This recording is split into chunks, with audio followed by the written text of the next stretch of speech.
41절. 이 말씀은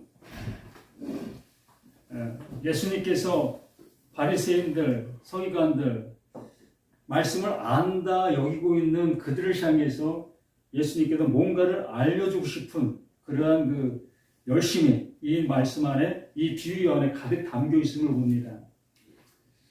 또한 이 말씀이 남을 향해서 말씀하시는 그 모습이 아니라 이 시간 나에게 말씀해 주시고 계시는 이 말씀이 되어진다는 거지.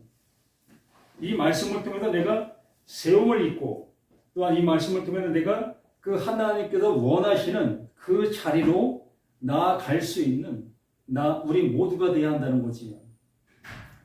내 귀에만, 내 마음에만 남아있는 그러한 모습이 되어지는 것이 아니라 정말 이 말씀을 통해서 그 하나님께서 원하시는 그 자리로 나아갈 수 있는 우리가 되어 또 이 말씀을 가지고 다른 데 나아가 그 다른 사람들에게도 그렇게 나아갈 수 있도록 이걸 전할 수 있는 우리 자신들이 되어져야 할 거다라는 얘기지. 분명히 바리새인들, 서기관들, 또한 장로들, 하나님의 말씀을 먼저 받은 그들은 하나님의 말씀을 너무너무 잘 알고 있는 사람들입니다. 구슬을 깨더라도 너무너무 정확하게 깰 수 있는 그러한 능력 있는 그러한 사람들이었지요. 그러한 사람들이기 때문에 자신들이 가지고 있는 그것을 흠집내려고 하는 어떤 누구도 용납할 수가 없는 겁니다. 바로 우리들의 모습이 아닌가 싶지요. 내가 수십 년간 성경을 배워왔고 또한 신학을 또한 단연간 배웠던 그 모습 속에서 우리 각자는 모두가 다 세워져 있다는 거지요. 무엇으로? 내가 알고 있는 그 모든 것들로 다 세워져 있다는 거예요. 이 세워짐에 있는 모든 것들이 그 예수가 말씀하시려고 하시는 내가 그리스도다 라고 하는 그 한마디 앞에 나 자신을 아무런 모습 없이 내놓을 수 있느냐는 겁니다. 내가 그리스도로 왔어. 내가 그로 왔어. 라고 하는 그 말씀 앞에 나 자신이 정말 부끄럼 없이 그가 그예요? 그가 당신이에요? 하나님 보내시려고 하는 자가 바로 당신이었어요? 이렇게 나 자신의 모습이 무릎을 꿇을 수 있는 내가 모든 말씀을 알고 있는 그 모든 말씀의 결정체가 바로 당신이었어요? 이 모습이 됐어야 될 것이 아니었느냐는 거지. 그런데 저 반대의 모습 속에서 하나님의 말씀을 안다 여기며 그 말씀을 자신들만 알고 있는 것이 아니라 수많은 사람들에게 어떻게 합니까? 가르치지요. 그렇기 때문에 문제가 되었던 모습이고 지금 현재 우리 자신들에게도 그러한 말씀을 받은 그 모습으로 그 말씀을 전하고 있는 우리 자신들의 모습이라는 것이에요. 그래서 그 예수님께서 정말 눈을 통해서 볼 수 없는 자를 데려다가 그 눈을 보게 해주시는 그 사건을 통해서 그들에게 말씀을 하시려고 하신 겁니다. 이 사람은 날 때부터 앞을 못 보는 자다. 그렇기 때문에 이 사람은 자기 스스로가 앞을 못 본다는 것을 너무나 확연하게 알고 있던 자예요. 스스로가 아는 겁니다. 난 앞을 못 본다. 내 눈앞에 있는 모든 사물을 난 못 보는 자다라는 것을 이 소경, 그 예수님 앞에 있었던 그는 당연지사 알고 있었던 것이요. 그러한 그를 데려다가 말씀을 잘 안다 여기고 있는 그들 앞에 세워서 그들에게 말씀을 전하고자 원했던 거예요. 내가 온 이유가 뭐다? 이거다. 너희들 앞에 내가 선 이유가 이거다. 그러면 정말 나라는 내가 그분이 그 보지 못하는 그를 내 앞에 데려다 놓고 내가 온 이유가 이거다라고 말씀해 주셨을 때 나는 무엇을 볼 수가 있었겠느냐는 겁니다. 그러한 상황들을 통해서 난 무엇을 알아들을 수가 있었느냐는 거지요. 우리는 모두가 다 그 모든 모습 앞에 의아해할 수밖에 없을 겁니다. 나한테 뭘 뭘 말하려고? 이게 뭐? 그거 못 보는 사람 맞잖아. 우리가 알고 있는 그 모습으로 그 예수를 향해서 돌을 던질 수밖에 없는 우리들의 모습이었다는 거예요. 이 39절에 이렇게 말씀합니다. 예수께서 이르시되 내가 심판으로 이 세상에 왔으니 보지 못하는 자들은 보게 하고 보는 자들은 맹인되게 하려 함이라. 아멘. 이 얼마나 그 예수님께서 멋진 말을 하고 계십니까? 보는 자들은 못 보게 하기 위해서 왔다는 거예요. 또 못 보는 자들을 보게 하기 위해서 오셨다는 거지. 말 그대로 정반대의 모습을 우리들에게 말하고 있는 거지. 그 말씀을 하시는 그 모습 속에서 마태복음 11장 25절에서 말씀하십니다. 그때 예수께서 대답하여 이르시되 천지 주제이신 아버지여 이것을 지혜롭고 슬기 있는 자들에게는 숨기시고 어린 아이들에게는 나타내심을 감사하나이다. 이게 아버지의 뜻이라는 거예요.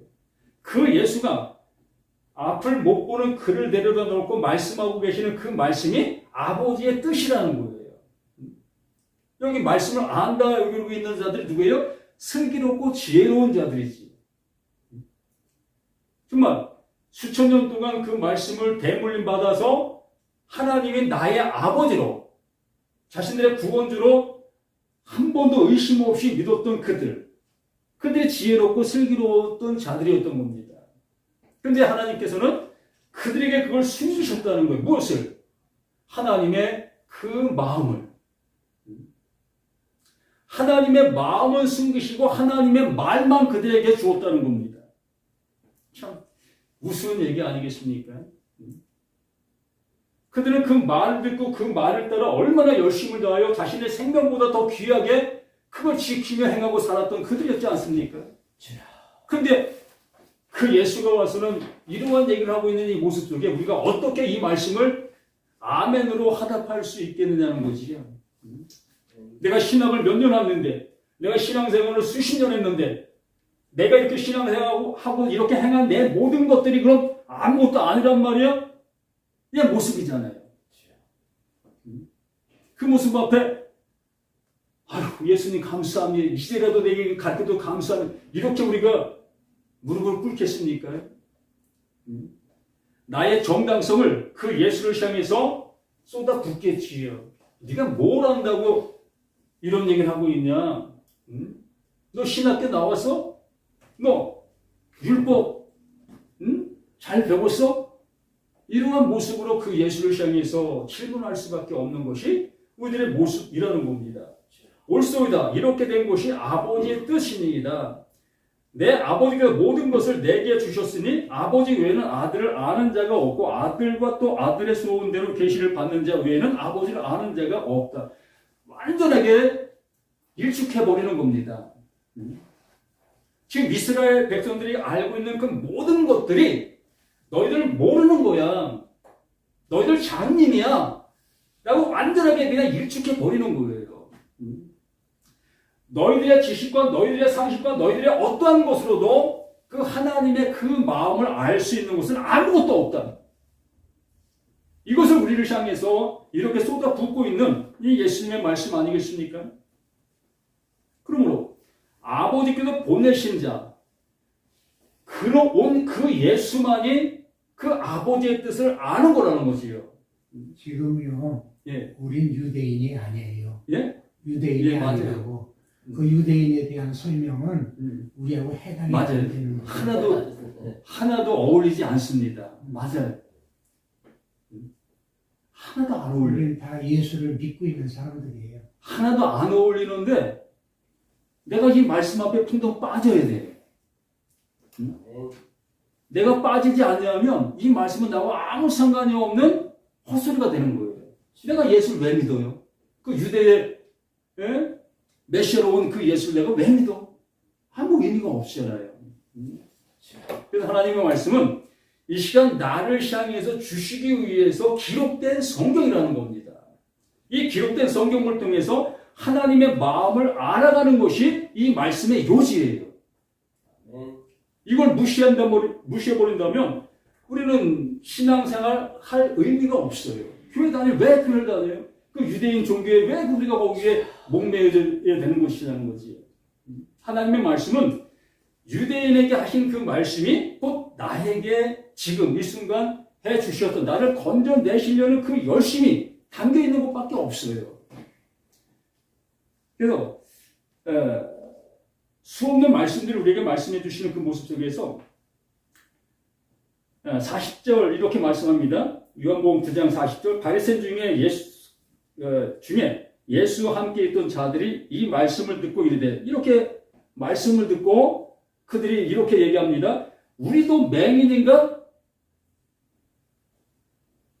그 예수님께서 보는 자들은 못 보게 하고 못 보는 자들을 보게 한다라는 그 말씀을 듣고 그 유대인들이 하는 얘기가 그럼 우리도 맹인이란 말이야? 라는 그 질문을 하는 거예요. 의아심을 갖는 겁니다. 그러나 자신들은 그렇지 않다는 거예요. 난 말씀을 아는 자라는 겁니다. 그 말씀을 가진 자요, 그 말씀을 먹은 자요, 그 말씀대로 지금 행하고 있는 자라고 그냥 자신들의 모습을 이렇게 표출하고 있는 거예요. 이것이 내가 그렇다는 것인가의 모습이 아니라 난 그렇지 않다라는 것을 얘기하고 싶은 이 유대인들의 모습의 이 모습인 겁니다. 그랬을 때 41절에 예수께서 이르시되 너희가 맹인이 되었더라면 정말 하나님의 말씀을 듣는 수 있는 자가 되었더라면 지금 이 말씀이 나에게 들리는 그 말씀이 되었더라면 너희는 맹인이 아니다. 근데 너희들은 내가 하고 있는 이 얘기, 이 내용의 그 모든 것을 전혀 안 들으려고 하고 있지 않느냐. 못 듣고 있지 않느냐. 그런 거 너희가 맹인이 된 거다. 그게 맹인이다. 그렇기 때문에 내가 너희들을 향해서 온 거야. 너희들의 눈을 떠주게 하기 위해서. 하나님의 말씀에 그 너희들에게 주셨던 그 십계명 또한 율법 이 모든 것들을 왜 주셨는지를 알게 해주시기 위해서 내가 온 거다. 명확한 겁니다. 그리고 이것을 내게 들려줬을 때 비로소 나 자신도 이 말씀이 죽은 자들에게만 들리는 아들의 음성으로 들리는 거예요. 내가 지금까지 행해왔던 그 모든 것들이 죽은 행동이었던 거야? 나의 모습이 죽은 거였던 거야? 이것을 알게 되어진 자에게 이 말씀이 내가 바로 그야, 내가 바로 그리스도야, 그 말씀으로 들릴 수 있게 된다는 겁니다. 그렇지 아니하다면 우리는 처음부터 다시 해야 돼요. 수십 년 동안 내가 신앙생활 했던 거 다 배설물로 다 버려버리고 다시 시작해야 되는 겁니다. 그렇지 아니하면 죽음에 이르러서 주여주의 그 모습으로 끝날 수밖에 없는 거예요. 죽었어야 살리죠. 산 자를 살리는 것이 아니라 죽은 자를 살리시는 분이 그 하나님, 그 보내신 자, 그 예수로 온 거예요. 내가 바로 그러다라고 하시고 있는 것이 바로 그 말씀의 것이라는 거지. 그러면 이 시간 길게 하지 않겠습니다. 바로 이러한 모습 속에서 어떠한 말씀이 내게 들린다 할지라도 나를 죽이시는 그 말씀으로 들려진다면 그게 바로 나를 살려주고 있는 생명의 말씀이라는 겁니다. 우리 시간 우리 모두가 이 말씀 안에서 살아난 영원한 생명 속에서 영생의 은혜를 누리시는 저와 우리 모두가 되기를 간절히 소망합니다. 아멘. 죄송합니다.